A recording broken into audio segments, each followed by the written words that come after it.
Depression prevention and treatment. 4 proven tips for people with mental health problems. Check out this video if you have, or believe you may have, a mental health problem. Filled with the latest tips and best practices published by the U.S. Department of Health and Human Services, the video shows you 4 research-backed tactics you can use to improve mental health conditions and become a vibrant and active person again. Keep in mind, it can be helpful to talk about mental health issues with others. Having a good support system and engaging with trustworthy people are key elements to successfully talking about your own mental health. Talking is often the first step to helping you heal, grow, and recover, although it can be very scary to reach out for help.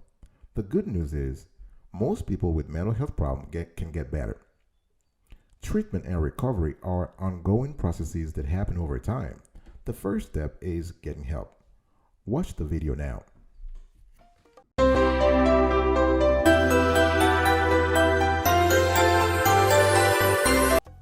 Welcome back, folks, to another edition of Sweetie Kiwi. How you doing today? I hope you are doing fantastic. I'm doing splendid. If you are doing as marvelous as I am, grab a cup of coffee or tea or vodka. Let's go.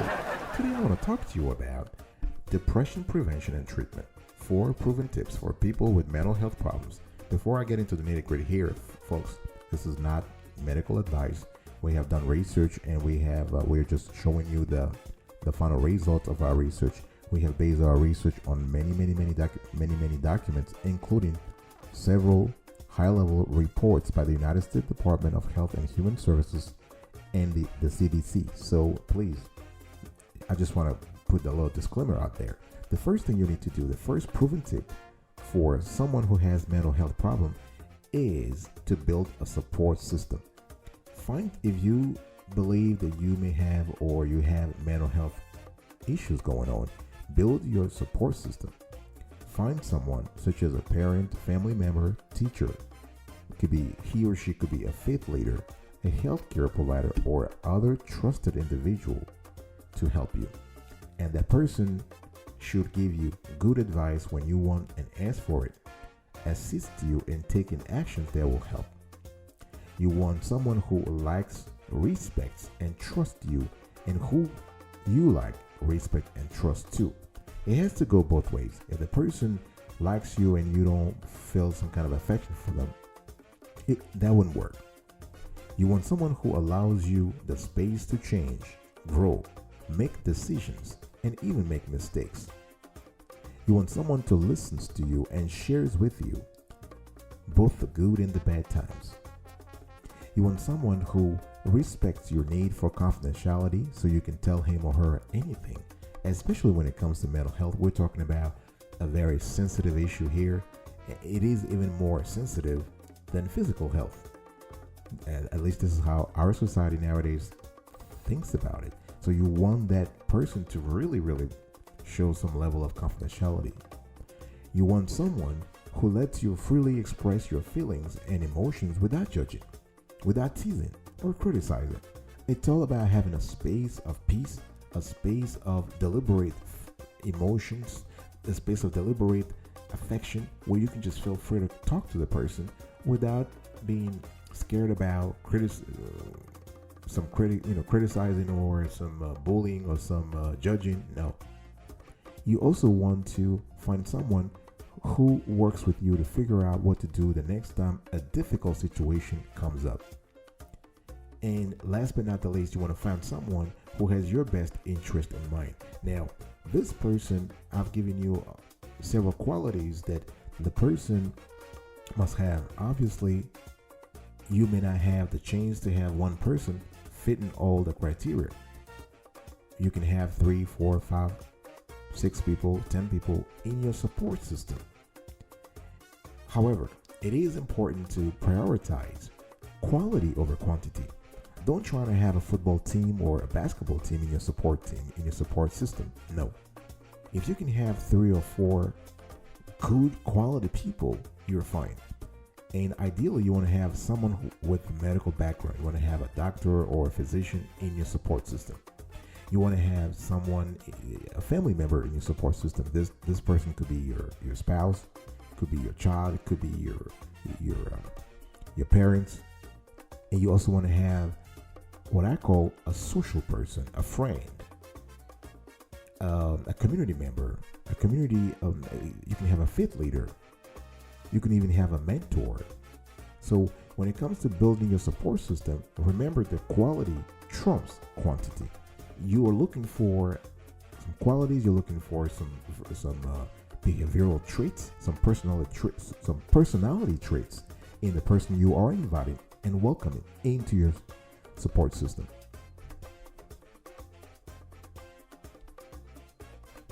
After building your support system, you need to find a peer group. That's number 2. This is the second proven tips for someone with mental health problems. Find a peer group. You want to find a peer group with mental health problems similar to yours.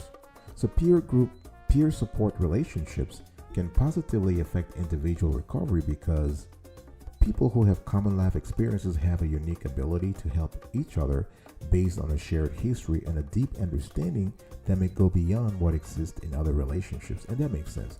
If somebody has been in your shoes, either is currently in the same shoes you're in or has passed that stage, he or she is more likely to understand you. And that person is not going to judge you, is not going to tease you, is not going to criticize you. The person fully understands. So you have a presence of full empathy. You have a presence of full harmony, a presence of full understanding. You also want to have peer support relationships can also work fine because people offer their experiences, strengths, and hopes to peers, which allows for natural evolution of personal growth, wellness promotion, and recovery. Peers can also be very supportive since they have been there. That's what I was talking about earlier. They have walked in those shoes. They've been there. And they serve as living examples that individuals can and do recover from mental health problems. This is an important element to emphasize here. Mental health problems are treatable, folks. They are treatable. If you're listening to me right now and you're going through something similar and you don't know what to do, please reach out to a healthcare provider, reach out to a family member, reach out to a community member, and reach out to anybody you trust in your entourage, in your support system, and talk to someone. And remember that this is a treatable condition. It is treatable. People do and can recover from mental health problems. Another reason why peer support relationships can favorably affect individual recovery is that peers also serve as advocates and support others who may experience discrimination and prejudice. Remember, when you are going through a mental health issue, this is the moment when you really need all the help possible. But unfortunately, we have instances nowadays where people will still discriminate you, thinking that you're crazy, quote unquote. But we all know that everybody is likely to go through temporary or some kind of serious mental health issues. So the idea here is to reach out to a peer group, to find a peer group and interact with people who've been there and who can support you. So you may want to start or join a self-help or peer support group. So you have national organizations across the country have peer support networks and peer advocates. You just need to find an organization that can help you connect with peer groups and others' peer support. If you reach out to your healthcare provider, he or she will be able to direct you to the right resources in your area. I'll be right back right after this. Don't go anywhere.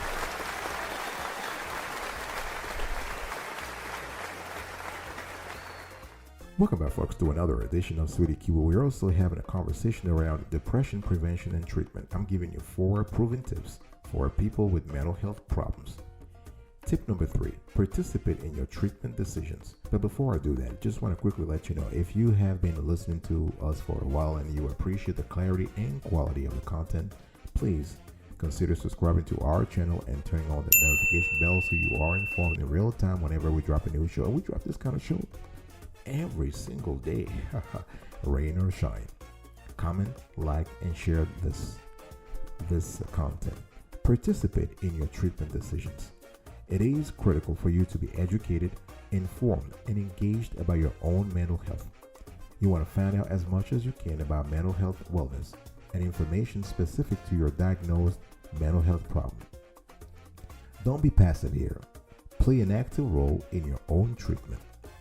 How do you do that? There are several ways of doing it, but let's just keep it very simple here. Get involved in your treatment through shared decision making. That means that you don't just kind of put everything and just drop everything on the healthcare provider's table and say, listen, hey, take care of it, please fix me up, or cure me. No.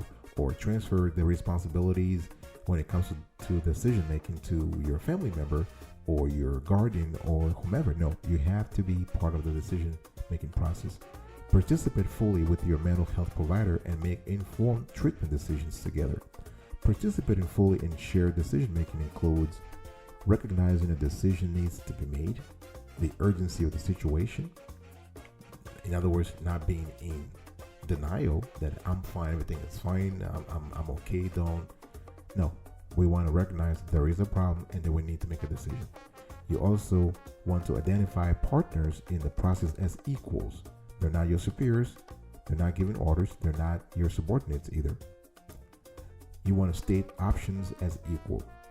When you're looking for treatment alternatives, you cannot rank them before going through the whole list. You have to list all options and evaluate them and see the pros and cons based on your situation and your personal goals, and then you choose the ones that you believe are superior. You also need to participate fully in shared decision making by exploring understanding and expectations, by identifying your preferences, not only yours but also the available treatment options out there. For instance, you might be tempted to go with one treatment preference, but if that treatment preference is not available in your area, you won't get it. You will not get it. You also want to negotiate. You want to be in the process whereby the stakeholders are negotiating options and concordance. Options is very simple. Concordance just means that you want everything to be in sync.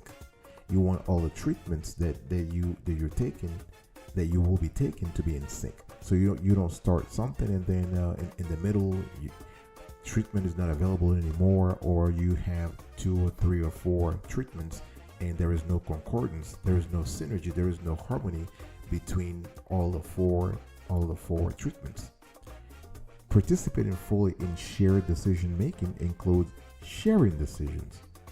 You can agree with your family member, with your guardian, with your spouse that, okay, I'll take care of this part of the decision making process. You take care of this part, and my physician, my mental health care provider, will also take care of this part. By doing that, you have some kind of a cooperation that is wonderful, that will help you be treated and healed faster. You also participate fully in shared decision making by arranging follow-up to evaluate decision making outcomes. Nobody is perfect. The first time around, you might actually believe that a treatment option is great, but after a while, after 1 month, after a trial, you just realize it's not really working. So you have to change, you have to switch to another treatment. So you want to be part of that. You want to be part of and you want to act proactively. I'm not saying you just have to sit around and just be a passive here. No, you want to be proactive and not reactive. No, if you are proactive, you will never be reactive. You don't want the things to happen and then react after that. No, you want to be at the beginning of the conversation. You want to be part of the conversation. Next, you want to develop a recovery plan. So once you participate in your treatment decisions, you want to develop a recovery plan. Recovery is a process of change where individuals improve their health and wellness, live a self-directed life, and strive to reach their full potential. Studies show that most people with mental health problems get better, and many recover completely. You may want to develop a written recovery plan. Please, the key word here is written, not something in your iPhone or in your Samsung, in your smartphone, on your computer. No, take the time, take a pen and piece of paper, and write things down. Recovery plans enable you to identify goals for achieving wellness. You want to specify what you can do to reach those goals. Those recovery plans can be daily activities as well as longer term goals. You are able to track your mental health problem. You can identify triggers or other stressful events that can make you feel worse and help you learn how to manage them. Remember that as you are crafting a recovery plan, you're never alone. You're not alone. You are always surrounded. You can develop those plans with family members and other supporters. You can even reach out to peers. If you have the peer support group, you can reach out to other peers and ask them how they were able to deal with the situation, the mental health problem you currently have. The idea here is to always reach out to people who have been there, done that, who have walked in your shoes and understand the problems in and out. So ideally, to develop a recovery plan, you want to have 3 people at the table: your healthcare provider, a family member or more, and the third person will be either a peer, somebody you've met through the peer support group, the peer group, or a friend. Those 3 elements, this trifecta, can help you move fast. You don't really need a community. You don't really need a faith leader or a community member to assist you in the recovery plan, because the recovery plan might have some pretty confidential or sensitive issues that you have to do to heal, and you don't want, and this is private information, you don't want the whole world to know about it. If your family knows about it, if your spouse, if your direct family member, if a trusted family member knows about it, that's fine. A spouse, a child, a parent, that's perfect. If your healthcare provider knows about it, that's fine. If your best friend knows about it, that's fine. So you want to limit the recovery plan, the crafting, the review, the implementation of the recovery plan. You want to limit that process to a few individuals. And the reason you want to do this is because recovery is possible. I want to emphasize that sentence here. Recovery is possible. People do and can recover from mental health problems. What is recovery really? When we talk about recovery from mental disorders and or substance abuse disorders is a process of change through which individuals improve their health and wellness. They live a self-directed life. They strive to achieve their full potential. And when it comes to recovery, according to the United States Department of Health and Human Services, as well as the CDC, there are 4 dimensions of recovery. When people talk about recovery, there are 4 dimensions. So 4 major dimensions support a life in recovery. So you have health, home, purpose, and community. So for health, you want to make informed, healthy choices that support physical and emotional well-being. Home, you want to have a stable and safe place to live. Purpose, you want to engage in meaningful daily activities such as a job or school, volunteering, caring for your family, or being creative. It's very important to try to be independent, to earn some money, and to have the resources to participate actively in society. And also another aspect of recovery is community. You want to build long-lasting relationships and social networks that provide support. So when it comes to recovery plan, you need to have an adequate recovery plan. I spoke about recovery plan earlier, but you need to understand that your recovery plan should be in sync with the kind of recovery you are looking for. Let me give you an example. Let's say you want to focus on health and home, for example. You want to make informed healthy choices that support physical and emotional well-being, and you want to have a safe and stable place to live. Those are the two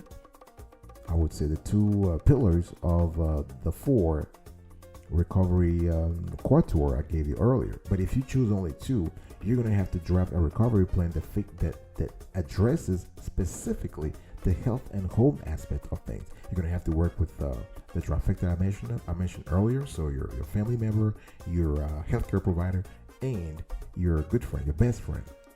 If your goal is to focus on the purpose or community pillars, then you have to develop, and implement a recovery plan that fits the purpose and community pillars. I'll be right back right after this. Don't go anywhere. Welcome back, folks, to another edition of Sweetie Q. We are about to wrap up today's show, and I was just talking to you about depression prevention and treatment, and I gave you 4 proven tips for people with mental health problems. Number 1, build your support system. Number 2, find a peer group.